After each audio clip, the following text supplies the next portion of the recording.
听那年的忘记家人。kan chan muk muk meng hai zo ina hianin US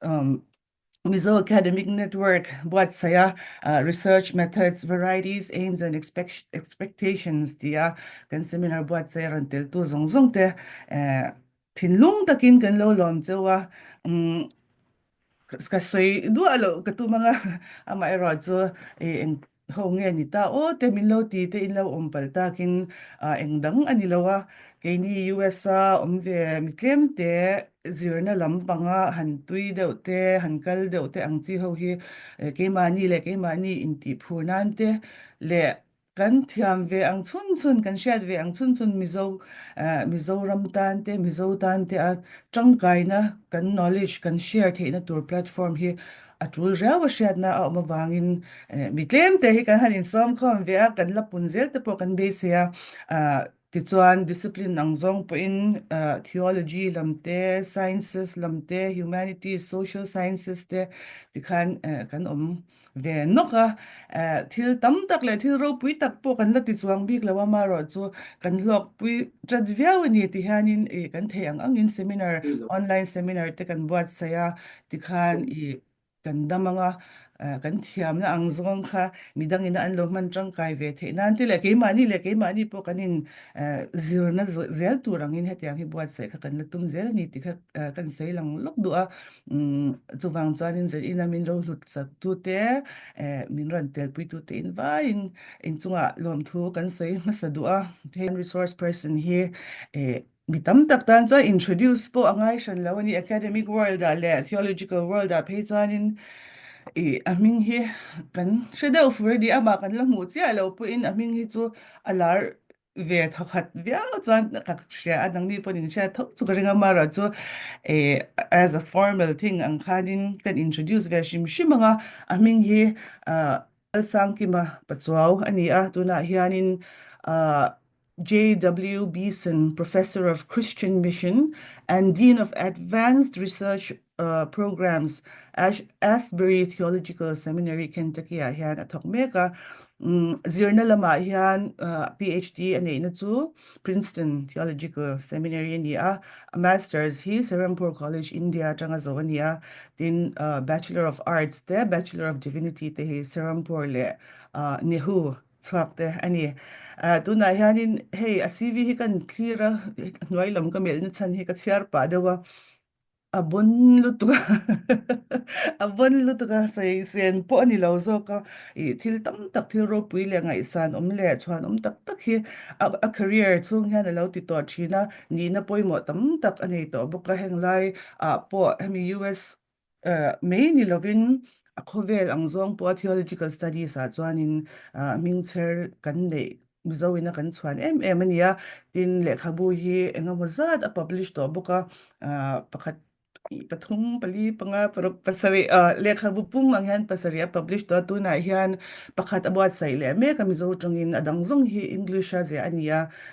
mizo tungin about sai me ka atum dan chuan nukum lama chuanin publishment te po atum ni in kan sia a nga lelom to viawani tin chu me ba ka chuan lekhabu hemi edited books kan ti anga khan chapters engemaw zat hei thui ngang me hi a publish to kan sai vek lo nga tin journal articles a te po tam tak publication anei ni tia khan kan du tok me nga chan chu academics vek kan ni a kan chit hiamanga publication nei harzia hi pakhat po hi swal chu a fe ngai china ani chu hei a phek tam tak zia tur nei khopa publication lo nga to ni a tin ama hi theologian ani na chu interdisciplinary studies a po adwai lo hle a chuwang chuan zin ina hianin minron tel pui thei kan lom tak zeta nimin lama khan kan lo part 1 ang reng deuh first session kha kan lo ngai thla to a nimin lama chuan research bul pui enge ni atira aronin chan dan te khovel ram sang research an kalpui dan te philosophical area sang research and tackle dan te tin PhD shim ron ir chwa dan ron in chan dan te le PhD kan ti han India te US te European countries ate engtin nge adang lam dan ti ang chi ta kha min keu hon sak to ni voin lama hi chuan karing dan chuan a topic anga en hian a practical le zwal zok ang chi research sang ti te research in enge tum ti te le enge research tang khan kan be sei ti kha a saidon ni na langa ti chuan ama ka som ba hian kan hemi US Mizo Academic Network a kan ho tu te ti la ho tu ti ai ma chuan in kan fatu te ti ta veli na ti ro an happy komme he introduction khanei kha kan chak deuh lek an mani kha ron introduce ta me sela Maria hi hian chan ta se ti khan chung te mo ti khan in ain dot khan khong ai ron introduce lok ta che o he kan chan te hian an lo shat ve nan chu Oh, okay. Thank you, Dr. Sherry. Hello, everyone. Kay ni tan hian zing ania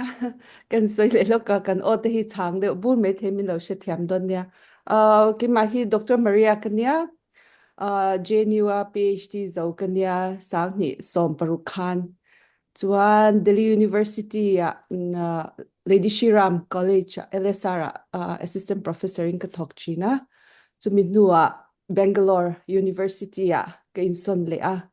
2016 khan California kan insona kampa na wangin ta chuan California government user experience research katichina kathoka chuan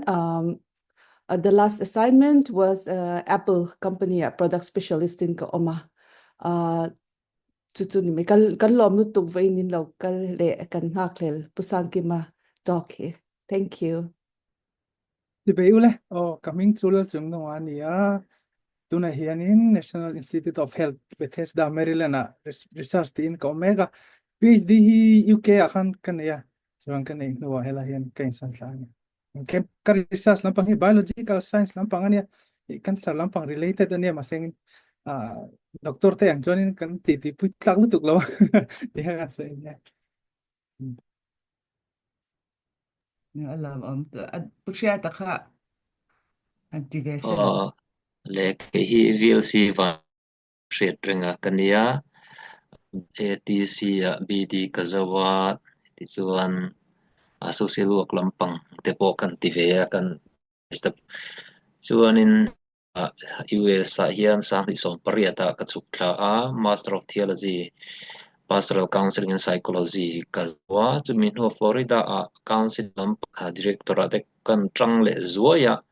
tiang chuan chumin nuwa Iowa State ka pem le in family therapy katia ti chuan chumin nuwa DC lampang Washington DC lama ka in son le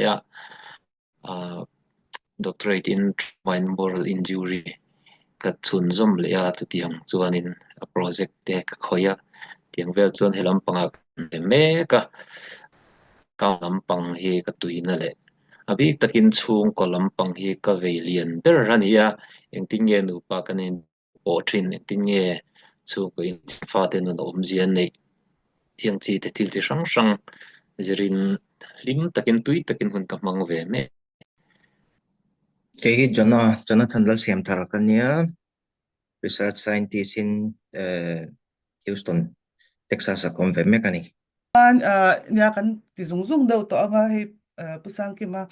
tok kha anga lelom to ka tin hemi zo a hianin zona le channa amo comment shim ang chi te khatyang sha chia du nei ang chi khatyang ang hun kha kan hong do na chuwang charin kha to thlinga min om pui turin kan han ngen amba ka som ma han pusang ki ma hi aizol tila Mizoram lam chuan kan hria theile zual dan tur pakhat chu he tilaya a professional til pialama khan LPS channel hi kan shevek in karinga mo LPS local channel hi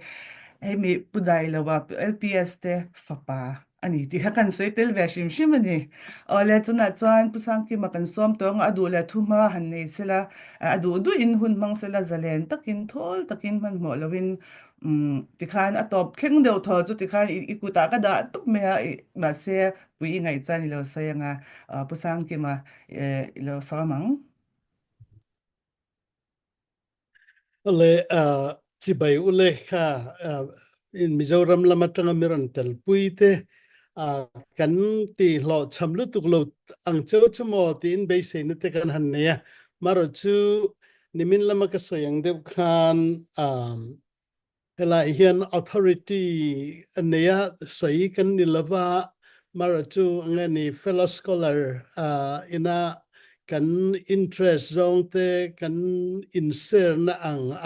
ngaya chu tiang anga in ngai chuan in hun mang ilati hovilati kha kan in somdan ani hei vein hi ka than ti turi chu mi ma chuan nia vai ni kha than introduce the poni veleng chu tlema han seile ta ka chuan in hei helai Asbury Theological Seminary hian tuna han ka kum som pakuana ka kalve me ka chumi ma chuan kum khat vel sang ni le pali sang ni le panga chokha kilai Princeton Center of Theological Inquiry kian research scholar in ka oma chumi male chuan kum sari vel chung chia kha Bangalore United Theological College kian ka thoka chumi ma chuan soile tak zela chuan Princeton Theological Seminary PhD kazira chumi male kan soile zel chuan in sumdong papa kania sumdon na trin sumdong na te thok ve trin chumi pa thingtlanga te zina pathian thuril trin kani tikha kan insoi zau deuh na ni sela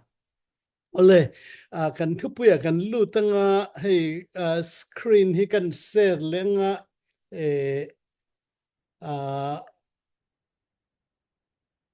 tikhan chiang theng chuma Hey, when hian aminga chuan varieties, aims and expectations te kan tia a soi tur chin hriat thiam har viava ti hian han sei hong taila heya rei deuh na chan tur kan sei masanga thui deuh leka kan da khom hlima phei chuan in hemi PowerPoint slide hi somthum chuang zat mai ne khai somthum nu ayan niama tal hian kan da ang ka tia kan da kan ti niam kan ti loi tranga lecture pathum atangin ka draw ai ti mayang chung chu athen hi PhD zirlai kum ni na an zira methods research methods lamatang te athen hi PhD an lo lu lim shima lo shil tur poimo kan ti zinga mi ang te khatiang ang chi anga tang te khang kan pot khom ani chu min lo hriat thiam pui don nia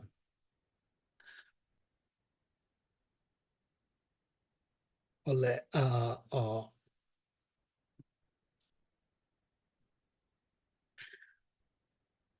COVID atang khan lesson pani khathan ngai to chok tela ni mina khan pakhati chu kan sei rivoi to kan sei non le thawanga hei mani nitnili ninga vel kalta khan New York Times akalo chiara chuta chuan Dr. J. Bhattacharya Stanford University PhD ngani professor kha tuna hian hei puchung te Paul timayang National Institute of Health America rama hemi Health Lampang Institute Sarkar Nuaya Liam de berai timayang how to berai hianin athutur thu an saya Dr. J. Bhattacharya ron tiang anga appoint ani hi anga political reverse ani ti anga soite ni ani mek renga tuna hian President Trump nuaya hian chu ani le amalama kan milar kan scientist lar Dr. Fauci te Dr. Bhattacharya te inkar hi theory in ang lo tak mai COVID en kol dan tura khan ania Dr. Bhattacharya hian ni min lama kan soi tong khan COVID thi kan tame theina tur ber chu i vei vakila chon immunity can develop zog don alom the Great Barrington Declaration ti ziak zi tu zinga kami theory ran por tu zinga mi khan ya chu NIH lama how to make the khan COVID lai khan la lutuk chu zong tin andu lava chu chuanin methodology poimo zia le method zira til arin tlak lo zia te sei han sei atilang le chu methodological debate ni tlatani ti kha kan sei lang masani se chu ba ka chunin kan shatova to inkaringa Russia ram khan COVID vaccine kha an siam masaber ani ma angani available masabera maro chu Vladimir Putin fanungai point among the Laventia chanchin buan chua ya engatinge kan ti chuanin kha vaccine siam dan method kha engani rin tlak lutuk lem lova ngai na awangani chuanin method poimo zia methodology poimo zia credibility nei taka kan thil chui kan thil chiar kan thil zir chua siam poimo zia an tilang le in ka fia chu ngani hatia ta han hei kanga de ulek dona wang ka chiar thuk dona then hi chu the trustworthiness of a product depends on the methodology including the transparency khakan ti deu khera kha hemi Sputnik po a transparent lo tlutawang khan mipuin kan an ring zo lovani tin ti hian han seile tele he article hi New York Times ka chiara the case for doing nothing tinia kanui khas deu leka alem nen te po hianin maro chu kangai tuana masabara chon engtin nge he case hi undeveloping chu chuan a develop dana angani rin tlak lo na tur chu a methodology ani tur zia kha atar langin ka ria ka zirlai te bulayan tiang ka soi thina hei hi oi puin oi themi doing nothing hi thil thani thei don mi maro chu a that lo a conclusion ron siama a riavaniti arin tlak thei na tura chu a method a theory a bokha ania chu wang chuanin a theory aron develop a methodology a foundation aron siama kha angin nge case aron siama kha khamyazir khan hei hian ni don chu wang chun methodology poimo zia hi hian atar lang hemi ngai tuana ka nei na pakhata chuan entirnan Taoism kan ti mai ngani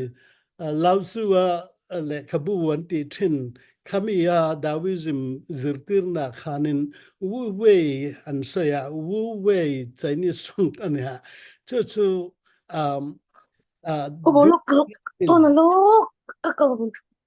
doing nothing ti na ni deu bermaya the case for doing nothing akha lauzi khanin alo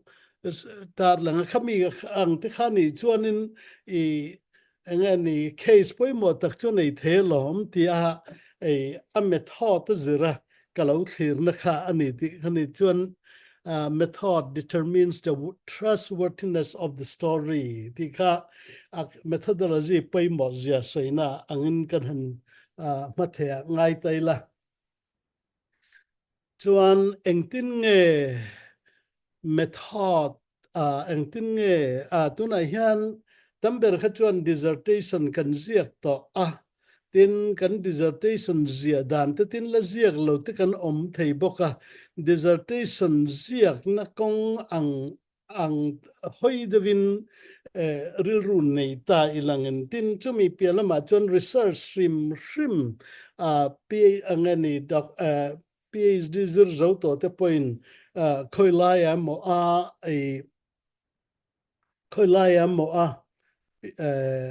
research project in vathelu kan vathelu done mo proposal kan han siam ang chi te chuta tanga research kan ti chho le tur ang chi khatiang lampang methodology lam hrim research method kha lai hian kan han sai chho tun chu chuan in topic te chu topic chu question nen a question atangin a research problem nen tiang khan akal kong chho apatan hi om deu thina chumi chu kan chui tur ne hele khabu hi kanin nga na tur ne toy tin a thon thu ke ma khirna tang po hang kan sai ver him nga hele khabu hi PhD dissertation ka ziak lai sang kha zakwa som kuwa pali ka proposal thelu ton nu ning ka ria kan Philadelphia American Academy of Religion kan khom pui lian der ve ti mayang academic khom pui hei kar masa khan San Diego kuminatan chon akum tina kha anron mang zo chi mi sangre ta tanga sing khatvel scholar kan kal khom ve thinani chumi muna chon in University of Chicago hovinan le kabu display nei ti mayang khamia khanin anla publish lo hemi three ring folder binding folder anda tia en thei hian lo da chu ka keu ta achuta chuan ka in mu dan ber chuan ka thil ti me kha hi hian ka ti dan te khamin rila ka ti le zel tur khamin khilian ka ria tha kha ka ti khopa engting abu hi lo chu don te lo chuak trip to en tia 1995 khan unpublished ka le khabulei masak ber polania ei tunai bei chon tuna kan da chwai hi fourth edition ani ta fourth edition page chu research budang tenen po nakina kan la soile tur tenena po kop te po ani chho te zela chu hele khabu hi kan follow deu don helai chin kan han sai tur china hian ti kha kan sai masadu chuan engtin nge topic hi kan thana anga engtia than nge tha enge har sadna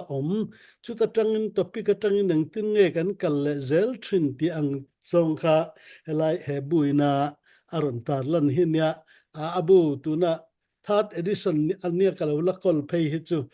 ti hian edition tin hi kala lei chawani hele khabu hi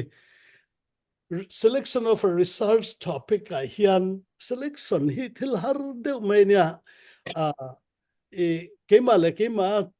athon thu ang pon han kol le teila ei pathian nia helai keima ni presbytery bi ka hian thu sein ka kol thina tun ma de wa ka frustrate thin na ber chu eng thu pui nge sarmana ka soyang ti hi ani thina thu pui than sa hian a soi tu tan hen zu ol zok tlatamale mani than don chi hi chon than tur tham lu tu ka a big than kha har chu thaw chu research topic kan buai thin na hi nia hele khabu po hian thiam takin chulai chu ron saya engani topic khi than hi har freedom kan nei freedom to choose kan nei na tak mai hian min ti frustrate zok thina tina kha topic thang tur hian thil ngai tua te tak te wa ngai tua masak ngai te po hi training ka fia chung chu chu ta tangin hang kan topic han than chowa hian poimo deu mai chu eng angin nge hei hi ka develop nga eng ange ti kha ngai tua lo thei lo ni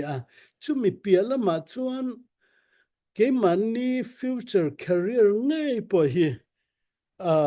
cái mà ni chung psychology mi kan niên em literature mi kan niên mà history làm zir mi kan niên mà nghe ni political science khoi kan niên mà kan topic khanin nakina kan future tur thui takin a khoi tluta wangin topic kha than uluk than film khur ngai na chin po train apoi mo ber ka te ro chu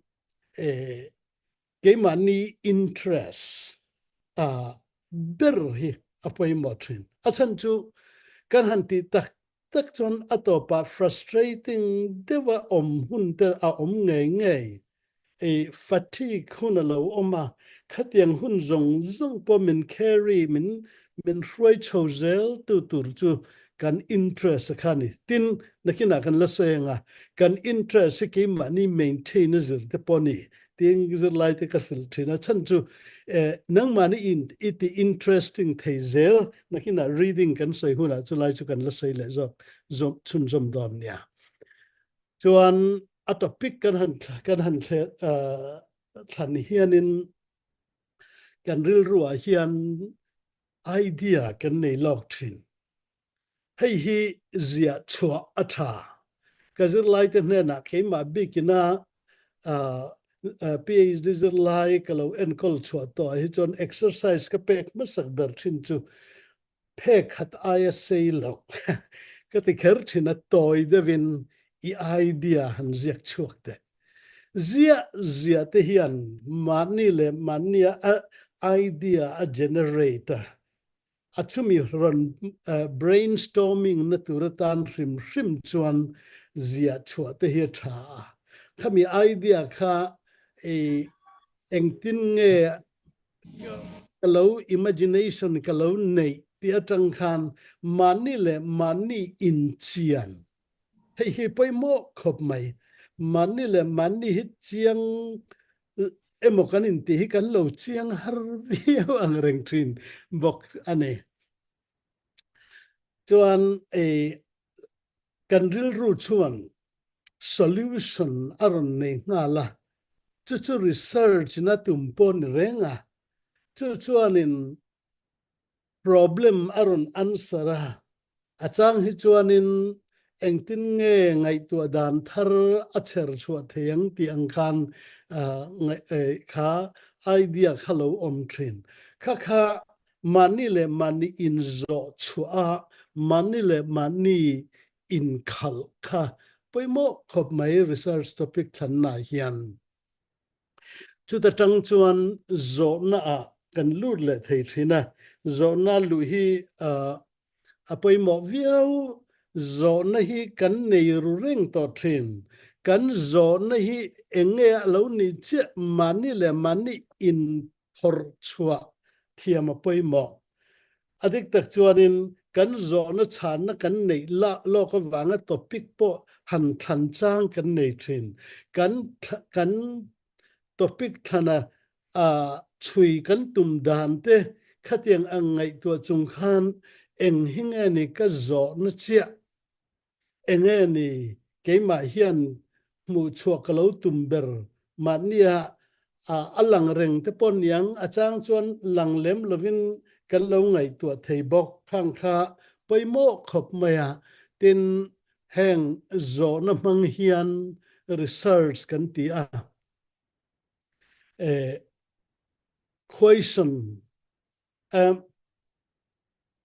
proposal engam za ka chiar to ka reaction tam engam za chu hei hi zona in handa te tuna hian assumption iron siama hypothesis te po iron da ngala ma se zona in handa photte chu chuanin aron omziaron nei tirang che hemi tuna kan le khabu han three make the craft of research chon ithian te somla research zir lai pui te somla tin keni kan betcha tuna hian halaya PhD zir lai tan po hian in cohort kan siama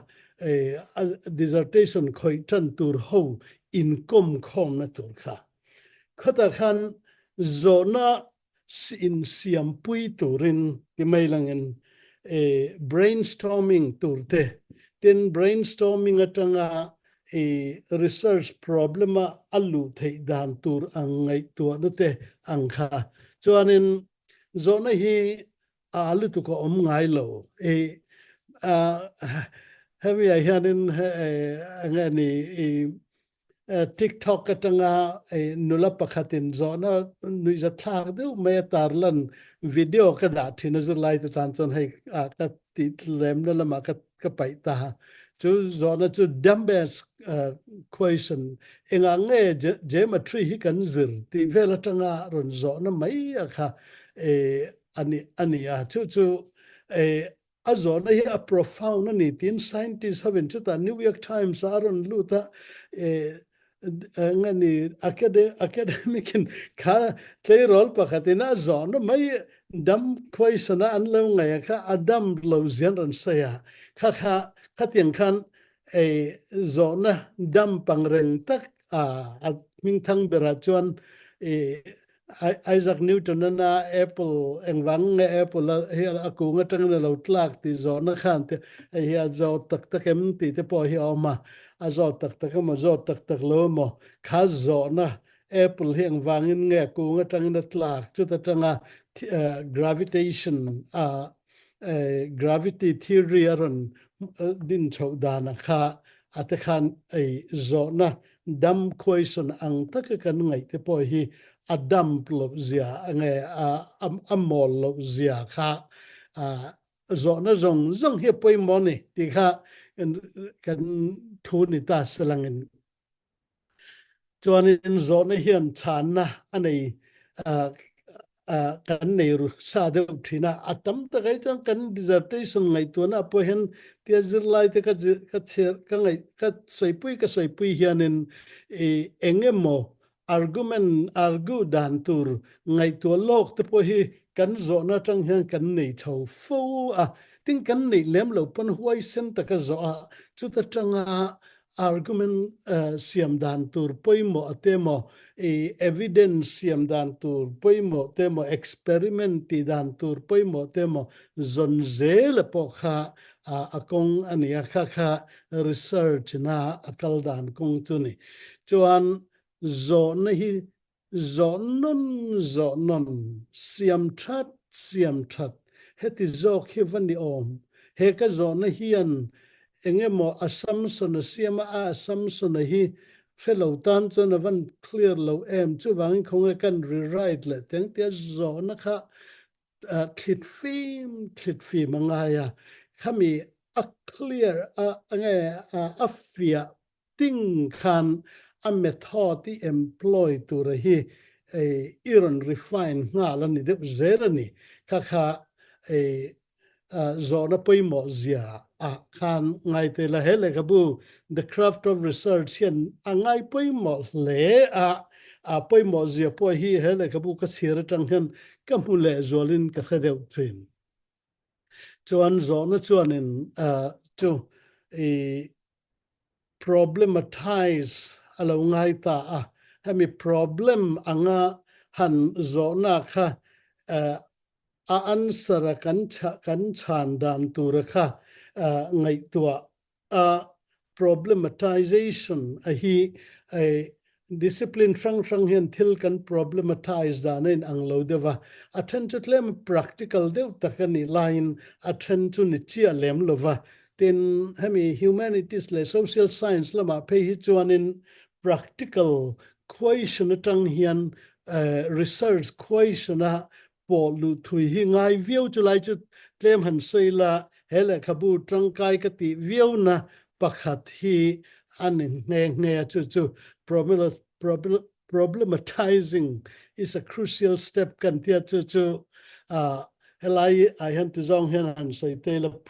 research problem le practical problem enge andang lam na ni eng angin nge an function dan adang lam ti hi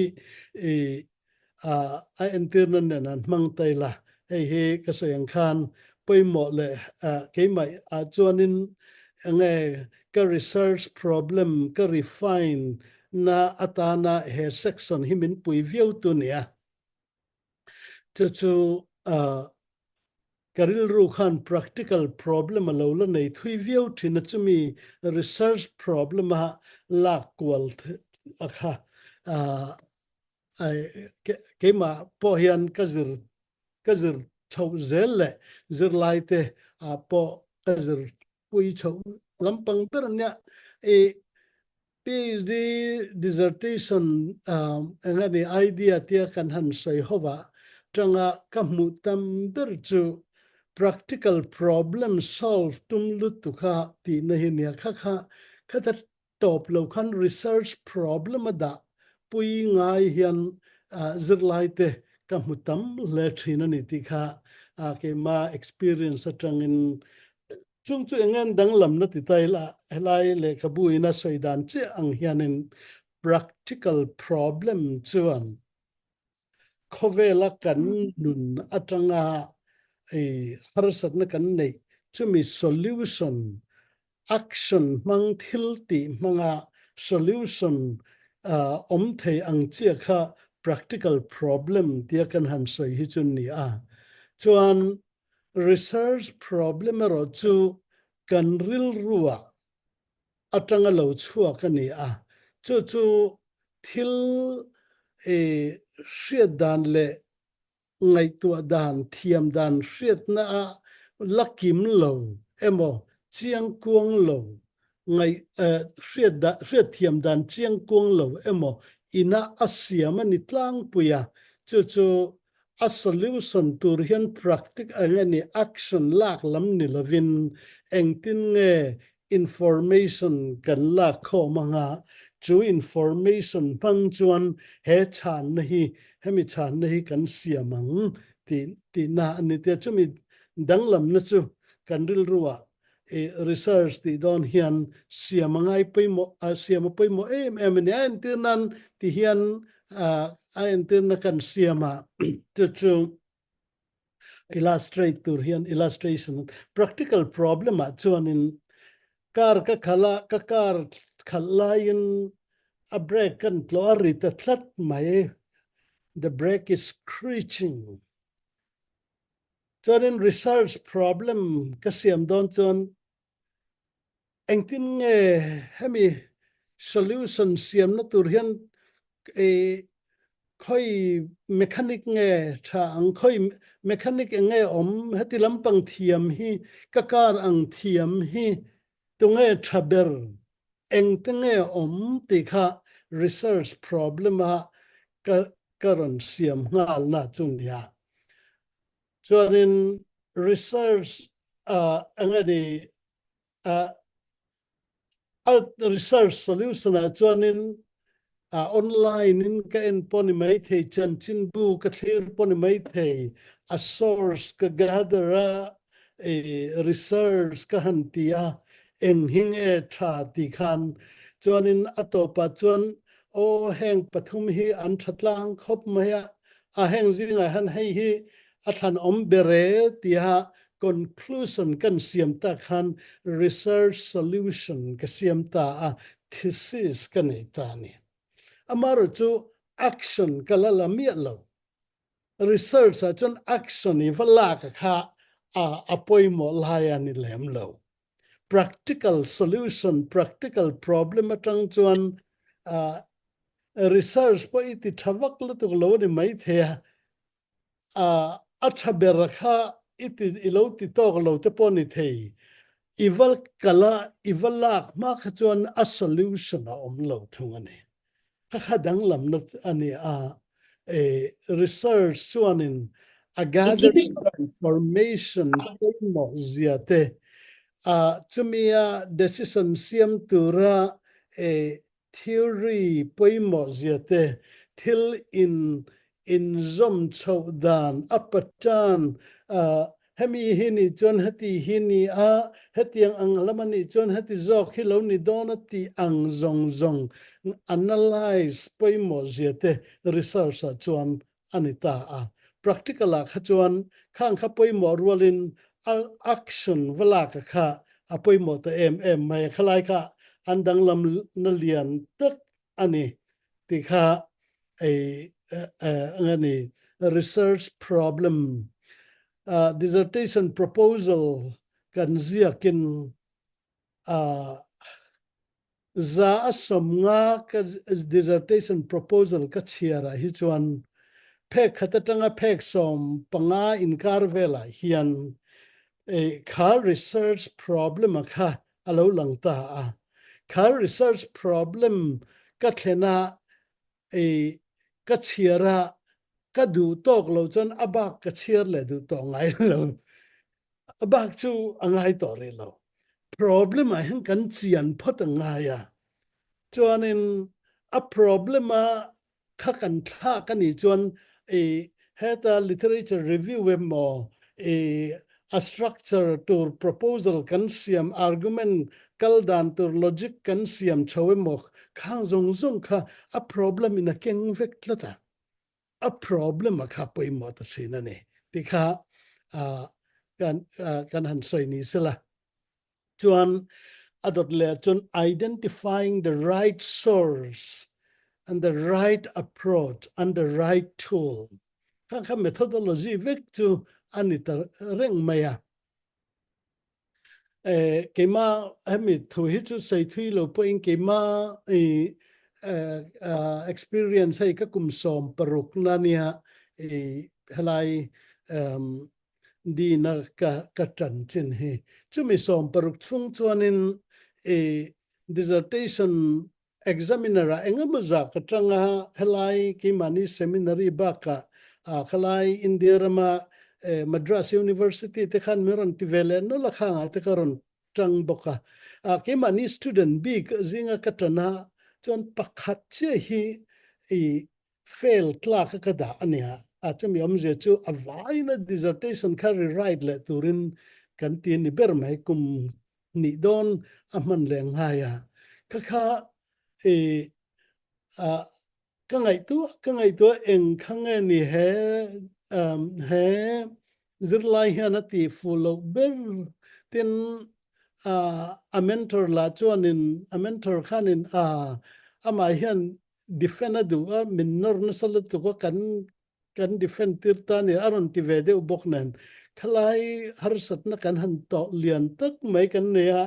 tanga ka ngai tu chun zom te zela ta chuanin abul berachu enge kan ti chen a research methodology khani a wrong method chumi a chen kha zirlai chungchang pi ka khachuanin a approach kha a full of a question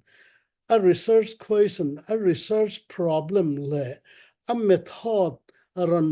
mana kha ain millo kha ka identify bera chuni tain ka ria ama bi ka chuanin ngani ethnography kha atui puilu tuka mase a question kha ethnographic question ani lo tatlat maya historical question iti mayang aron raisi chu ethnographic approach mang khanaron tita kha ibuaina bulber chuni hei hian zo na zo ril ngai zia zungai tuat chun zom zel poimo zia aron tarlang ka fia chu helai hian what exactly are we looking for ni chenge kan ngai kan zu en ti kha exercise tan po ke ma ka lo ti mai thin kan tarlang chu azirlai te pokan zirlai te pokati tirfo thinania seeing the things as they are hi chuan a nature of the thing kami thil anni na ang vazirnani thil anni na as they are anni na ang vazira oma chu anni tur ang akan ngai nilovin anni na ang kha seeing what a thing mean enge he thil hian a omzia chu thil an ni na hrim nen ein ang to lovani enge a omzia hei hi chuanin an ni na a chei mai ba ka a meaning a implication enge a consequence kha om thei tur te ne na ngai tu in omzia kha anni na ni tolovin anni na omzia azir tila ning chu thil in anglo te hantar lan na kan sei mai me nya seeing how a thing comes into being hey hi historical question ani chu engtin nge thil hi alo kal chho helaya thil anni na a nature of a thing pok zirna tan pok han man thei chin amaro chu zo na sang si atum sang si ani le thung ta thina chuan seeing a thing as it should be thil hian goal ne entir nan ti taila institution hian mission te ne ya Paul po in tum ania atum awanga din ania maru chu atum lo huang lo adai na satluat tuk na te asoi sel theina khalai anga chuanin ani tur anga adin ani na anglova alo kalta khatiang angte vachuina evaluative analysis vasiam na ang lampang khanile ta ke mani pathian thu zirna lampang anga te pe hi chuanin hey masaberang hi chu empirical study tak observation participant observation theory ethnography te mga interview mga thil ni na vazon akhani tlang puitrina tianen meaning kan te hi chon bible te lo ni ta sala bible Johanna hian helaya hianin laliswa thu soi hiti hianin soya ngani entir nan mai maya soi tela beram putra kani atia chu Johanna bung soma helaya asoi hi enge omzia enge meaning telo ti tela kha chu anni nanil mai lovina meaning akan zong alone ta thung chu tiang chuan engtin nge ke ni ko khan hi kan lo din chua ve chia engtin nge kan ko khan hi ma lo son dan engani alo om chho dan kha history te kan ti chu tiang in morality lamemo ethics lamemo chon evaluation kan angai poimo le thil ani dan tur angin ani tin angani hermeneutics hemi thil filfiana zonna shimshima te po hian evaluative de zirngai te po doctrine chung ang chi chu apalina ang hi chuan tum deu alo ni chuan kan zo na te chu khatiang anga khan zo na chi sang what happened le what needs to happen to in anglovani what happened kha atok viau peg zani zathum lek ziak tur chon what happened ba kha I khoi thelo mai thei what needs to happen po kha iron tel chuanin zo na sang lian lutuk dang alo ne la thei what needs to happen chuanin enge predictive devathil ngai to telo ngai dona khang anga thatna value system manga thil kal thir na telo ni le dai thei bok what is effective versus what is right and true ti te kan tina antir nan athian thua tang chuan hei hi effective lo ma sela hei hi adik apathian thuani kan ti thei maro chu a effective lem lo mai thei effective is on ero chuan hei zo ka hi a effective mai thei chu chuan in izon na zirin izon dan akal don ti kha laya kan thil na hian apai mo thin what is ideal versus what is practicable had the effective nen khan la in zom deu po an chu ain tir nen lai research problem kan siam na turata na poi mo ka fiat thin angin kan sei thok an chu methodology basic a methodology dang lamdan nimin lama khanin empirical basis le metaphysical kha ka soilang thok to khami chun zom deu khan han soile thok taila empirical research is kachia ringot mai nga oh hei chu in thathiam kan thathiam vek empirical researches especially on social and cultural studies normally have a tighter method than philosophical and historical research, which are often claim driven, where basic method of logical argumentation can lead to new findings as well as new theoretical models. Amasazok empirical abroad divin tenka kapot may ne o kaka la change darlet evek.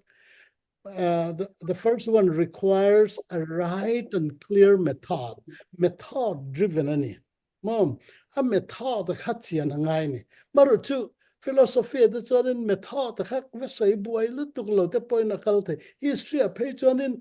sei lu tuklovin method to Salom, we are trying to find how exactly it happened. The Anka and my alarm and the patron. To me, John a pakadzok, it's a method in a drive, a pakadzok, it's a substance in a drive. Katitrina. A substance, Lama John Han soy chunzomle don't they lap. Hey, ideal theory. Hian in lam ngai tu na chung philosophical dewa chon open minded taka tin kan zo na po open ended te po angai trin chuta chuan in kan method khan in findings findings or nature chon in kan khami akal khan aken to wangin a method dang lam ta khawa buai pui lova Heta finding kan nei to nuwa method ta khawangai tuan let le zia that le te po hi atang khai theve bokani chuanin amar chu driven de ho chuanin a data kha engtin nge kap ka da khom don engtin nge he data hi scientific ta ka thil ngai to ta chuanin khami a experiment engtin nge ka experiment don emo psychology lam pang khoi chuanin hang data ka collect zong interview atanga ka collect le hemi participant observation atanga ka collect zong te hi hang ang hi engtin nge engtin nge ka po khomang inte ka analyze anga ka analyze atanga engtin nge hi a meaning ka chiar chuang ti ang khan a method kha poi mo tak zatani chu helaya angade a data kan khoya po hi a in ang lo le a kan khoi dana hi a in ang lo le ta hey lalte te literature lamemo history lam miemo philosophy ma tu chon kan va chiar kan va archive at kan kalemo helama literature tam tak kan va chiaremo kami a substance kan va khoya kha khan min drive ta khania maru chu social science lampang then khat ate chuan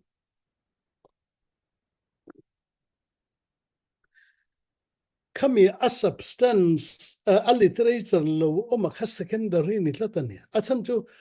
athil zon chua tura kha khata khan omlova athil zon chua tura chu heta zia kala omlo interview atanga apo chua dan tur kha ani to zoka chu wang chon literature existing literature kha chu secondary ni ta ne chu dissertation proposal tan te hian ka ti thina I proposal a hian literature review I manda na hi social science emo khatiang ang ethnography lama tang ta chuan khami khachu secondary ani tlata maru chu nangin primary source ai mangdon ni chon khachu adang de nia te kan ti mai mai thing khalai kha andang lam thei hle ni ti kha riat atan athabokane ti kha chu halai literature review hi kasayang khan social science lama chuanin secondary material anni thei fotrin dissertation hian enge atung nimina khanin kan thil sei pakhat mi kha ten sei tela thesis kha kan sei ka engani a doctoral degree kan pek na turatan chuan does it asaptung kan sei mai does it contribute a new knowledge riat na thar thiam na thar ngai to na thar thesis thar asiam chuakem ti kha a proposal siam lai tanga proposal kan examine na ani thina chumi ang potential omlo chon proposal pokha reject turani sa toni no chumi chu kan tuma wangin dissertation a kan ziana poimo taka chutin research po research kan zuti taka chonin making a claim ania kami claim kha science pang ai nimina pujonathan ne na kan hanin chana kan soyang deu khan science atang chon I experiment ina aron hor cho kha zui tur a claim chuning har to masa philosophy chonin metaphysical question adilani phe chuan mo a claim khachu argument manga asiam tur kha khanita khami siam khapoi mo ta em ma a support te kha apoi mo ta zerani ti kha helai I hankan han sai turani a putting forth a thesis ania chutiang chuan theory perception way of upending can demonstrate and can prove the hichu achang hichuan thenai chan proof kan mangam lova hey he argument reasonable tokem a persuasive tokem the anga examine the po atul doctrine truth claim it should be the truest possible answer to the research question. Nichina research question kan soya chekha heta claim ina aron zom tur hichun yatlai hian til kan tilang deu thok nga a claim maybe by way of argumentation or claims using evidence from the sources drawing the data what the data shows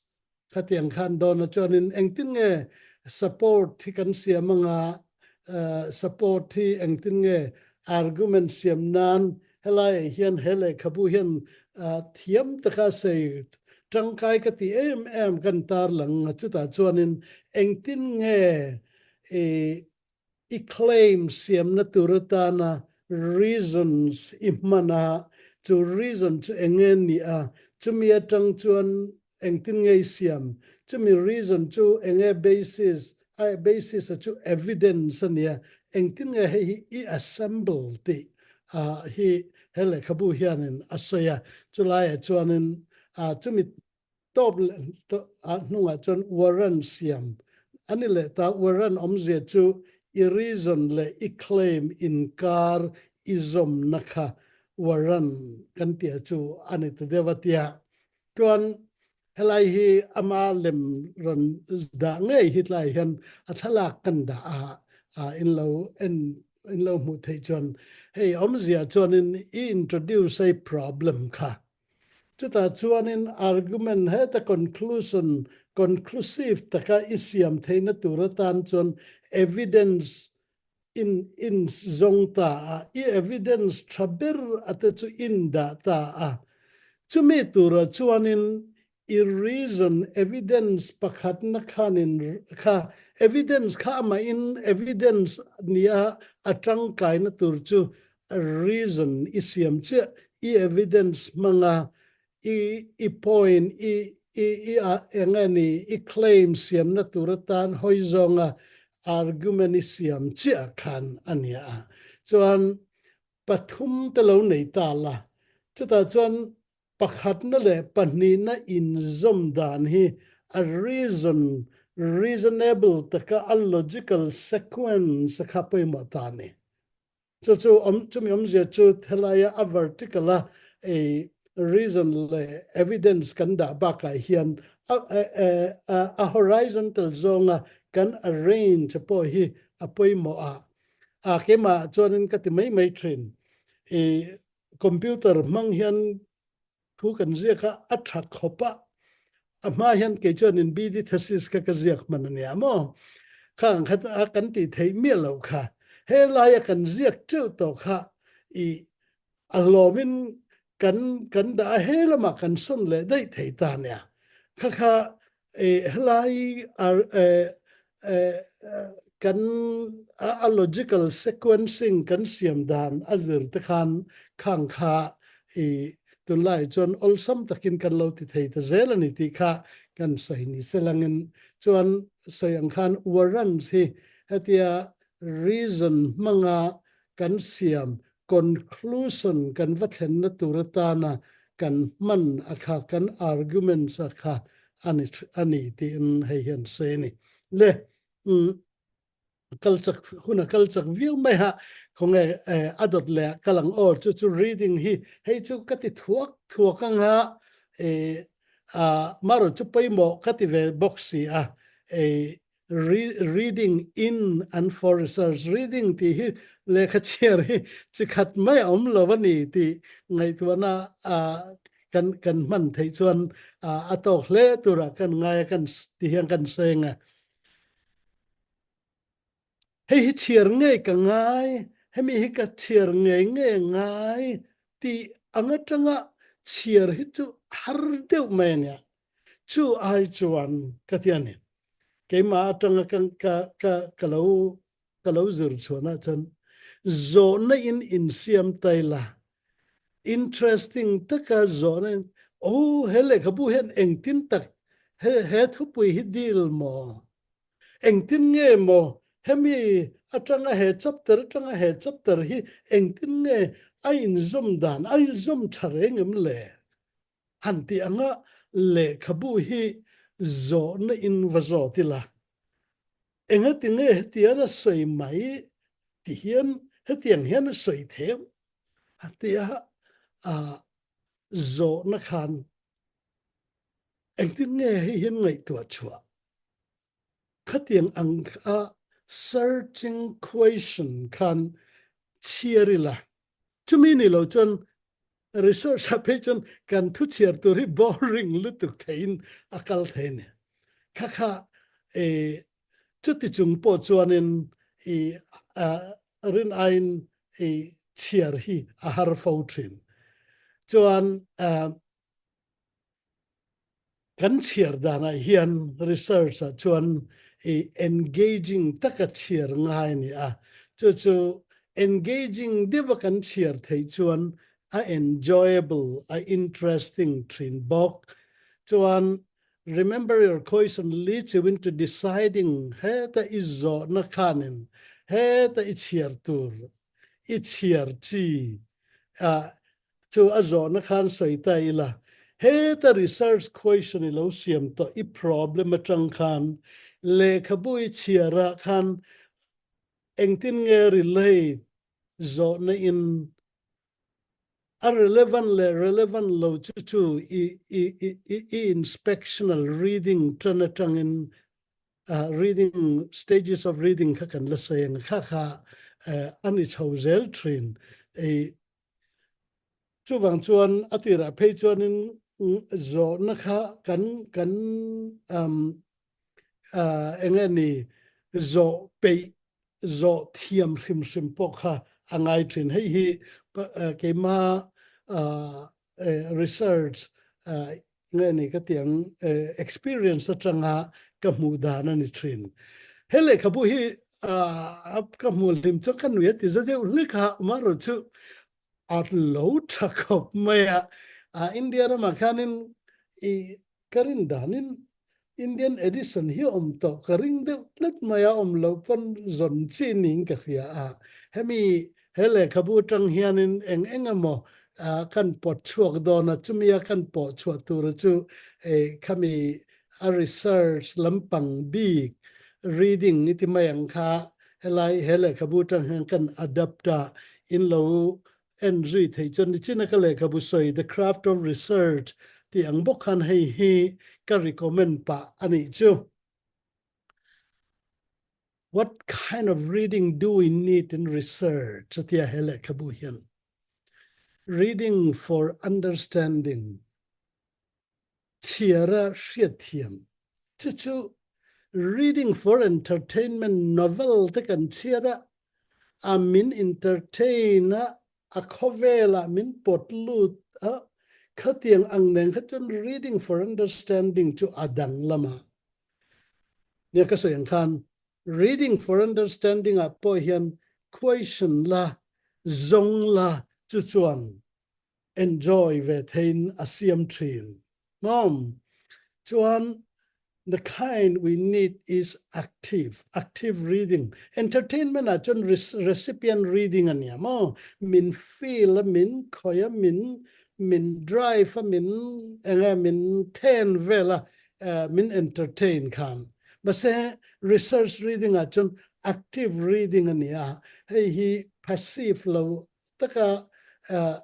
thil ngai tua chunga chiar lo ni thina engani an I entirna an soi hi kan tar lang chu hele khabu hi chon in baseball manga keni khachon cricket ani zaw kana mom a votu inan vota hela ma fielding lo ti tu cricket kha kan ria ngai lang in baseball nan point ang de na china ma khalai chin hi chin anga kha khanin a boundary apel khachuanin boru ka pel phei khachon 6 run kan ti mo kha angania ground atanga pel chonin 4 run nge 3 run ka chiang talaw kha kan ti ta khami pel lo man kha kan tum ta khami fielding tu khan khami fielder angvel kha hemi research reader hi chu kan ni passive takina thei lo tlat ale lama chuanin kan control ani lova ball local kha le bua ngai tuana local kha kan control mo kan thu ni lo ma se ke manin lo man thei lo man du le du lo khoi du le du lo azrin action kan lo la the ni ke mani stockpiler ringot kan ni lo car research reading a khachuan mom chuan receive what is communicated by actively interacting nichina kan say zo na in itia izo na khan le khabu po ichiar pa dona chu active taka interactive reading kan ti dan hi chu lo ni tin kan han sai ni chu ten engwa enge mo hele khabu author here say le a interna toite kan say le lok nga reito ang rangangin thil pakhat thade mai kan fa tenan ti hi ka muwa Princeton school an kala an school kal na elementary school kha thai hi ka ti khop mai an no pan line chan chu kan fa panau pang zo khan in kindergarten ha mi le khabu chiar an zir tran hianin homework karon han khachu le khabu karon ho na chuanin le khabu ba ka khan phek khat thi zo na hiron ho na enge hele khabu hianin hemi thon thu hi englam ngen ni te eng lai hinge interesting eti eng lai hinge idu kan ti puya akang kangai to ta book review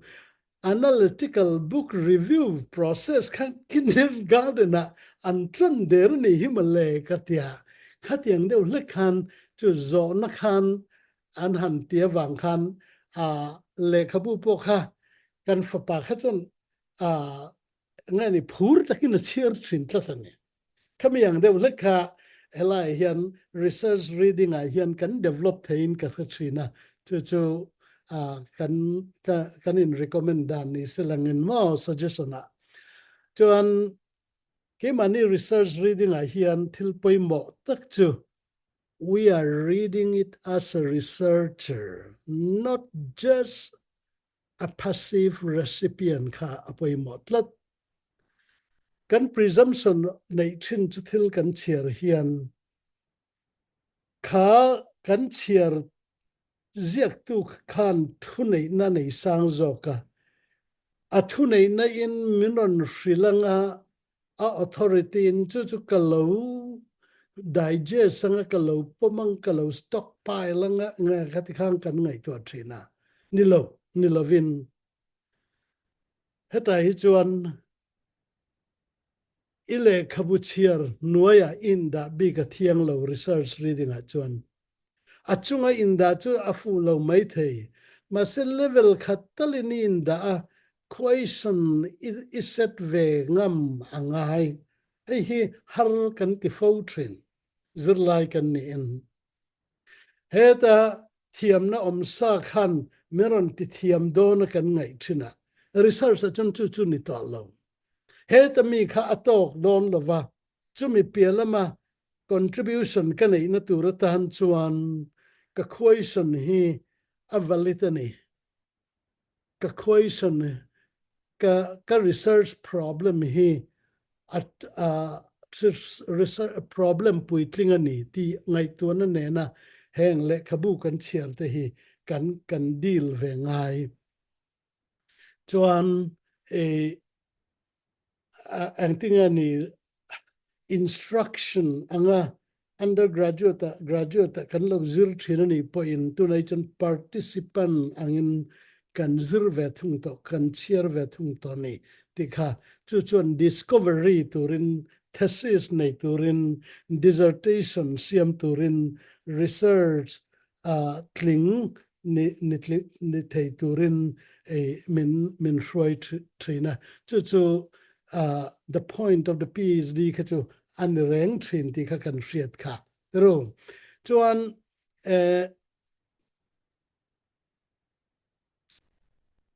helai hian engting a level of research reading chak devin kan kal pot ange inspectional reading library ai kal chuan angani ke chu Oxford ta khian research tin kan kal to kal hlot cham hi ka in ti khop mai khati chan chu an university library lian howa khanin ami bookshelf zinga khana wakal theilawa kan le khabudu kha ngani kami circulation desa khanin abu min kan wa pe min wazon so kha katan so na work velawa ke chu a self zinga wakala arrange khava mu khata tanga le khabuhan mu te khanom ka te le khabu dor te pokadu thin inspection thei kha mom inspectional reading hi poimo chu hei ka research ta na poimo empty kan zon ang chi te heta po hian zo na azir hi ni tlat niamale le khabu dor hi kador tangkai berle niam ti na ber half book dor niam second hand thar niam hi ni thina zo na in hei hian in hele khabu hi afat zo na iwa zo a chan nu tur om ang khale khabu khana lo pe chen mo le khabu khale lo har de wani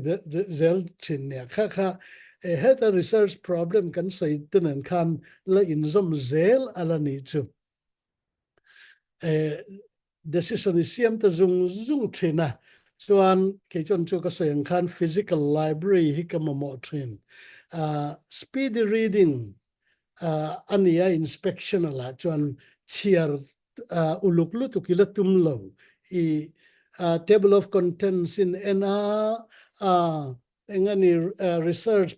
book cheni chuanin a introduction a engtin nge a research problem siam ti te chudatangin engania finding a conclusion ti na chudatangin methodology in clear le thuakanga chuta chuan relevant lo tur chu I research tan ishangal samayang attend to table of contents apoim atangkai thin attend to like a fiat chu le kabu hey publisher tenen kan indoor the fova publisher te hianin le kabu hi asal thei thur zang in table of content hi siam tralan tuma ke hianin ale lama chan researcher te tana atangkai dan tur lum nga hi ke diwa kha kan in nial fova ni table of contents chung changa po hian attend hi chu tangkai thei attend hi chu tangkai lem lo thei bok table of contents and mai khan chuan a next level a chuan analytical reading and tia hel how to read hian chu interacting reading kan han tia khania in a po khanin a portion poimo lai big ifengal mai a relevant lai big ifengal mai I invest na lai tur te poi ria khanga khan athena chuanin ngai tuana siam sak tu cheni thei athena chuanin ingai tuana ron challenge tlat tu thesis lo ngai tu lai mek po ron chok zero vek tu ni thei kha a chok zero thei chen zero ngai tlat boxi tutlo chuan I dissertation mo I research kha peer review a page 1 a chuak zo lo thei ta thinani kan kha inquisitive taka analytical reading kha siam choni then syntopical reading and tia hey chu a topic nen tin lekhabu po lekhabu engamaza po kan keu ho thei hey pathian thu zurna page 1 in commentary engamaza commentary zek turin dictionary le commentary engamaza por comma passage pakhatat atan achutiang bokin literature zirna lama poni thei ome chuan 5 steps in reading research reading ti hikan seile thuk nga atop na turani to ang helai section reading a hi chuan pakhatna chuan finding relevant section passages on the topic sai thuengai lo turu panina chuan bringing the author to terms with you nichina kan sei warta kha anuaya in the big su tin paimo deu chu an thu sei tum zok khan izo na ayin an thu sei tum anthesis khan apot lu thecha ilu lutuk chuan nangma research problem kha I abandon thei kha shiat ve ngai bring them to your terms nang chon angai poi athei chu thaviawa I developer tin kha author ne na khan ti mang lekhabu kan chiar hian dialogical takin kan chiar fo thina tianga chon kha author ne na khan kha chu katan chon poi modon lo tlat mai nakina du le kala chiar ang he interesting khop mai maru chu khatia kap pai to kha anua argument ka siam chho ka sim kha poi mo le city kanga le thau ve doctrine chu wang chuan thil secondary dewa kan ngai poi hi chin chia ra mi chu apoi mo de khop ti kha keima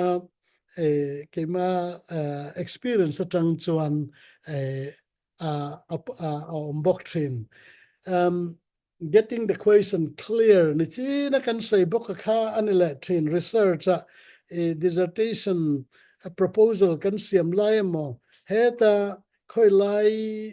guild khoi lai society how conference paper tur proposal kan siam mo a question kan deal tur poimo clear kha a poimo chu chuan kan research tlin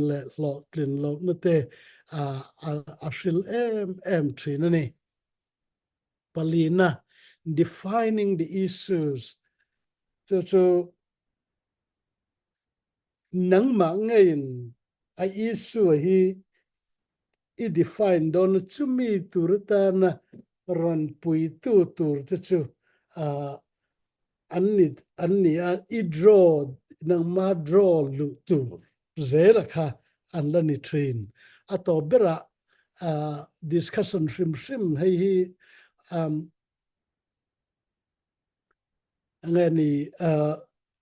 analyzing the discussion kami low in discuss to shrim khan I research pon lamani pon nakina la chun zom le tur further research atana suggestion angatan te po siam the ni doctrine hei chu la da chok tura ngai langin PowerPoint hi du le la en tura ngai teng adot la hi poi mo ka ti mai section khat chuang ala tlat ala tlat chu khoi sanin tranang chu ala hian research integrity lam kan saidona what is plagiarism hei kan ria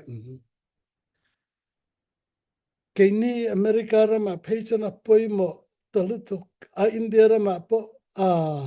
tun kum som ni som thum chung hian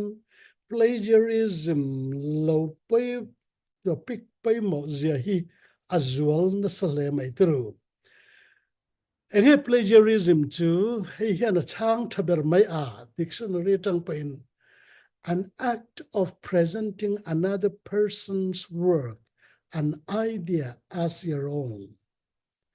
tuwe mo ngai tu na le ngai dan nang ma ngai dan siam chua anga I present all to kan sei top mai nge mi then khatin keima ziak nge tanga an la ka an ngai dan anga an siam kale khabu kale khaziak po an man nge chunga an mani ngai dan anga an siam tak tlat thi kam zau to rirut zutin nat du khopam la maro chu ka king lem lavathil poi mo lu tu kha ani bok lo wangin kha dan ani lo tila ani ber mai plagiarism kan soya hian chuan engani plagiarism chu basically stealing ania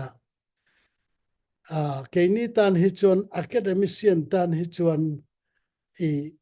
thil poi kan khoi thei len ber academically inani thon thu sang han tar lang taila in lo to tho in chiar to mai thei George Harrison a Beatles ami khan my sweet lord ti at phua kha America rama lapakhat he is so fine the chieftains havina an la anen loin ang talutu ko wangin George Harrison a khan king ta ato pa chon settle in George Harrison a khan poisa peta nge khan ya alar lu tu lo khang kha tru tun huwa kan sai warle thon thuat plagiarism chung chang example tan chung aya lian deu anga te chu hey academics lama chuanin Doris Kearns Goodwin History and Love the Pulitzer Prize winner Hill Cannon sangka zako somriat pasarial le kabu the Fitzgeralds and the Kennedys kami America rama chung ko poimo paniti mayang chanchin history ziak na khanin poimo lo at angani alar pui le maro chukum sang le pania dei khanin atia plagiarism issue kan khoi len chho tak zela consciousness alo len chawai yan angani allegation lo omin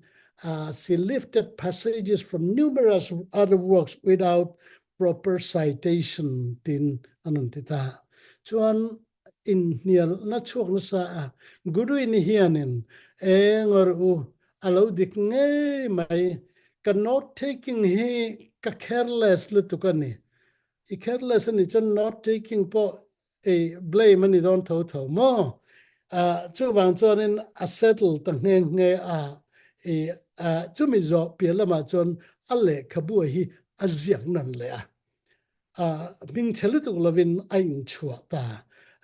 admit boka mo kalai kha maru chu admit mai lo hi ti kha kan trin bok nan hetian case hi tam trio maya case pakhat che kan soilenga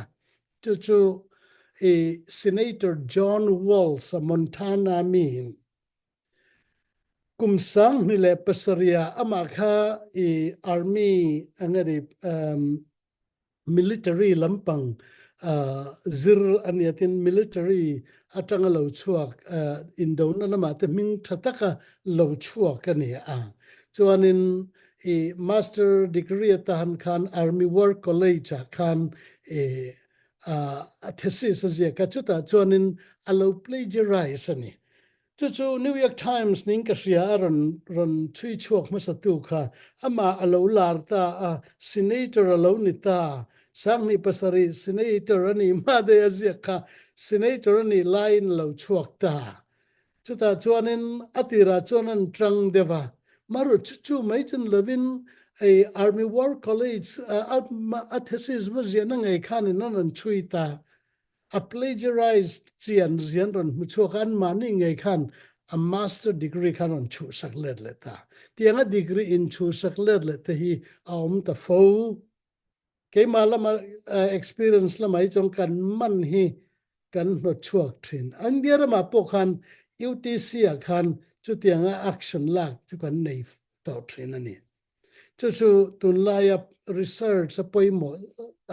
plagiarism poimo ziania Senator John Walls chanchin hi ka chuile shreta dik tak soitaila hemi atang hian a career tla niam tiela politics a chua sana chu ta tangin tun real estate business te ati chauta tiang vela chon plagiarism lau zia hi kan kenia chuanin PhD this low lut lim hi he lecture tuna ka kai toy hi sei de lakin lecture hi an ngai thak nge ngai an local thailova orientation and local thailon pon a video an ena chuta a video report hi kanena non thailu le ngai thin chumi lo chuan ka contract ani no keima he research program hian researcher nena kan contract ania anron fail chuan thiam kan changsa no chuak tur hian to sana kan no chualo chong kan kemani institution mingpo achale thung thei bok khang kha akal dan ani thina ni tikha kan sei ni selangin stealing ani ber anti ringot maya kha academic tongka tan chon thil na takani tikha chuan enge ni engtinge kan kalang well it is okay okay my ponilo it is essential to use ideas of other people, other scholars, other experts to mitelo chuan engeni